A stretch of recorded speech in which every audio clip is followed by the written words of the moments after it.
जितेंद्र संखवार हम सबकी नेता, इस उत्तर प्रदेश की रही 4 बार यशस्वी मुख्यमंत्री,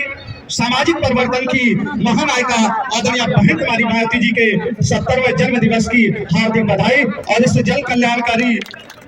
समारोह के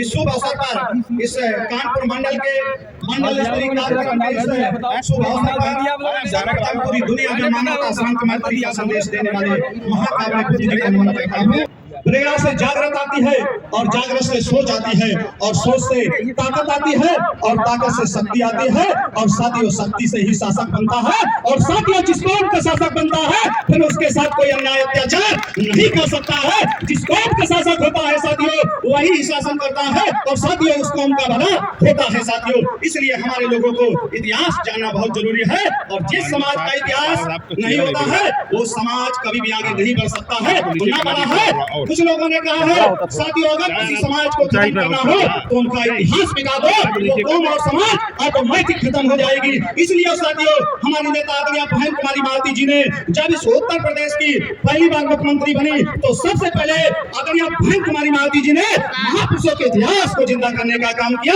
महापुरुषों के नाम पर वो लखनऊ और नोएडा में बड़े बड़े स्मारक करवाने का काम किया। तो साथियों हमारा आपसे कहना है इतिहास को भूलना नहीं है। आज हम लोग इस कार्यक्रम में आदरणीय बहन कुमारी मायावती जी के संघर्षों को जरूर गंभीरता से सुनना है क्योंकि साथियों वक्तागण तो बहुत है लेकिन मैं छोटी सी बात कहना चाहता हूँ। मैं पूछना चाहता हूँ कि परम पूज्य बाबा साहब ने कानून मंत्री के पद से इस्तीफा कब दिया, क्योंकि ऐसे कार्यक्रमों में ही हमें जानकारी होनी चाहिए। आपको मैं बताना चाहता हूँ परम पूज्य बाबा साहब ने इस्तीफा 27 सितंबर 1951 को कानून मंत्री के पद से देने का काम किया था। और मैं ये भी बताना चाहता हूँ किसकी सरकार थी जो हमारे लोग गुमराह हो जाते हैं जब वो हमारे महापुरुषों की फोटो लेकर के आते हैं, जब वो हमारे बीच में हमारे गांव गली में आते हैं, हमारे महापुरुषों के चित्र पर माल्यार्पण करते हैं और संविधान आरक्षण बचाने की बात करते हैं, हम लोगों को गुमराह करते हैं तो हम लोग गुमराह हो जाते हैं। मैं बताना चाहता हूँ परम पूज्य बाबा साहब ने जब कानून मंत्री के पद से इस्तीफा देने का काम किया था तो किसी और की नहीं उन्हीं लोगों की सरकार थी जो लोकसभा के चुनाव में परम पूज्य बाबा साहब की फोटो सब जगह दिखा रहे थे, कांग्रेस की सरकार की साथियों। इसलिए हमारे लोगों को भूलना नहीं है। और ये भी मैं बताना चाहता हूं कि परम पूज्य बाबा साहब ने कानून मंत्री के पद से इस्तीफा क्यों दिया, बताओ। क्योंकि साथियों परम पूज्य बाबा साहब हिंदू कोड बिल और जो ओबीसी के आरक्षण के लिए परम पूज्य बाबा साहब ने भारतीय संविधान के अनुच्छेद 340 में ये व्यवस्था की थी कि ये जो सरकार है ये पिछड़े वर्ग के लोगों को आयोग बना करके इनको भी आरक्षण देने का काम करे, लेकिन आयोग नहीं बना था। मैं बताना चाहता हूँ इस मौके पर जो कहते हैं कि परम पूज्य बाबा साहब तो केवल दलितों के मसीहा थे, मैं आपको बताना चाहता हूं कि 1951 में परम पूज्य बाबा साहब ने जब कानून मंत्री के पद से इस्तीफा दिया था तो किसके लिए दिया था? हमारी माताएं बहनें बैठी इस देश की महिलाओं के लिए दिया था, हिंदू कोड बिल की वजह से दिया था और इस देश के अन्य पिछड़े वर्ग के लोगों को कमीशन नहीं सरकार बना रही थी, इसलिए परम पूज्य बाबा साहब ने कानून मंत्री के पद से इस्तीफा देने का काम किया था। तो साथियों हमारा आपसे कहना है ये विरोधी लोगों से सावधान रहना है, ये तो केवल गुमराह करते हैं। और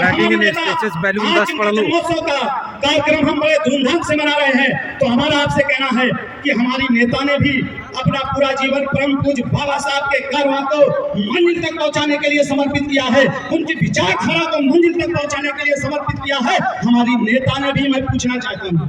क्योंकि विरोधी पार्टी के लोग हमारी नेता के खिलाफ तरह तरह से षड्यंत्र करके तरह तरह की अफवाह फैलाने का काम करते हैं। मैं पूछना चाहता हूँ कि हमारी नेता ने मुख्यमंत्री की कुर्सी से मुख्यमंत्री के पद से कब इस्तीफा दिया था, क्यों दिया था?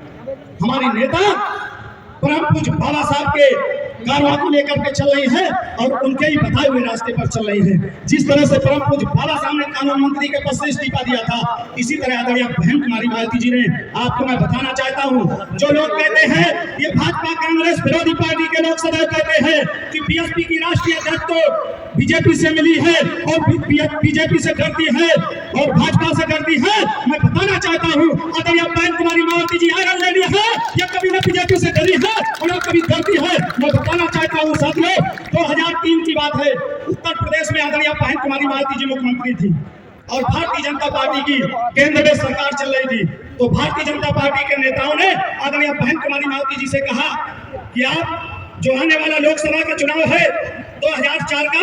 इसमें आप हमसे गठबंधन करके चुनाव लड़ लें और आप कुछ ही सीटों पर चुनाव लड़ ले और आप लगातार मुख्यमंत्री बने रहे, ये बात को जानना जरूरी है, क्योंकि हमारे लोगों को इतिहास का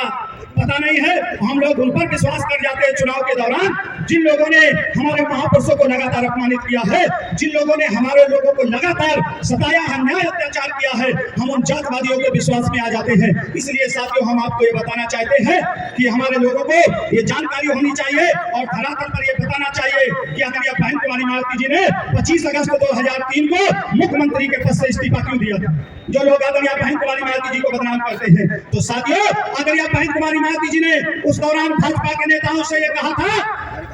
कि बीएसपी की राष्ट्रीय अध्यक्ष आदरणीय बहन कुमारी मायावती जी ने कभी भाजपा से ना मिलकर के चुनाव लड़ा है और ना कभी मिलकर के लड़ेगी। ये मुख्यमंत्री की कुर्सी रहे या न रहे, लेकिन ये महापुरुषों का जो आंदोलन है, ये पवित्र सामाजिक परिवर्तन का जो आंदोलन है, कतई भी हम इस आंदोलन को समाप्त नहीं होने देंगे। और आदरणीय बहन कुमारी मायावती जी ने भाजपा के नेताओं के सामने झुकने का काम नहीं किया था और साथ ही मुख्यमंत्री की कुर्सी से इस्तीफा देने का काम किया था। और हमारे लोग कहते हैं कि बहन जी मिली है,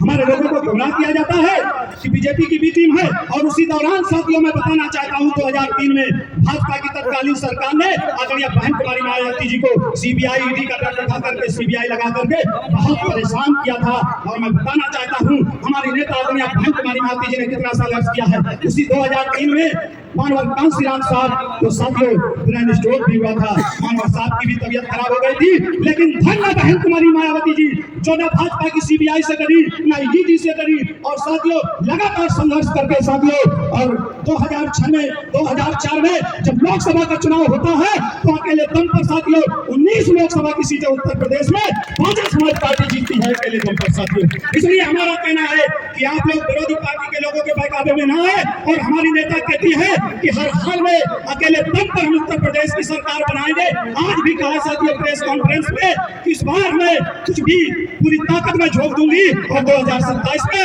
उत्तर प्रदेश में बहुजन समाज पार्टी की सरकार बनाने में कोई कसर नहीं छोड़ूंगी। तो साथियों, हम लोगों को अपनी नेता पर पूरा विश्वास है कि 2027 में साथियों हम लोग लगातार संघर्ष करते रहे, इसी तरह मेहनत करते रहे। 2027 में बहुजन समाज पार्टी की उत्तर प्रदेश में पूर्ण बहुमत की सरकार बनेगी और आदरणीय बहन कुमारी मायावती जी 5वीं बार इस उत्तर प्रदेश में मुख्यमंत्री बनेंगी। और साथियों, मैं आपको बताना चाहता हूँ